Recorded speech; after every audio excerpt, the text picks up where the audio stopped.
Everyone and बहुत लोग fluid में प्रेशर की ओरिजिन नहीं जानते हैं। एक्चुअल में there are two different kinds of pressure जो कि जनरेट होते हैं। अगर आप किसी भी लिक्विड की बात करते हो, मान लो आपके पास वाटर है एंड आप किसी भी डेप्थ एच पे जा रहे हो, तो आपको पता है कि pressure at the particular depth at H अगर आप देखते हो, so it is basically the pressure at the surface plus में डेंसिटी ऑफ वाटर टाइम्स में हो गया acceleration due to gravity times में the depth. All right, that is one kind of pressure.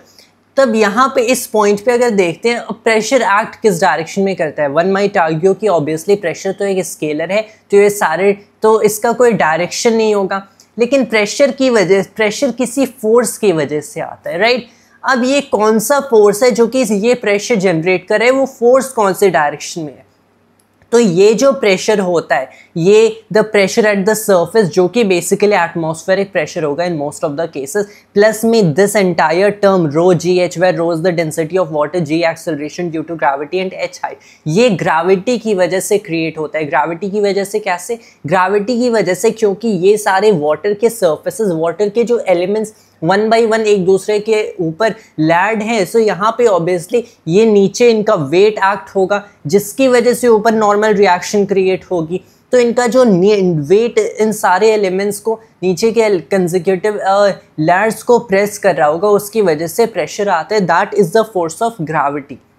ये जो रो जी एच भी अगर आप एक टर्म देखते हो, सो आई क्लियरली सीइंग दैट यहाँ पे रो को अगर आप वेल एक्सपांड करते हो in terms of the mass of all these elements, तो आप यहाँ पे आपको एक वेट का टर्म देखेगा।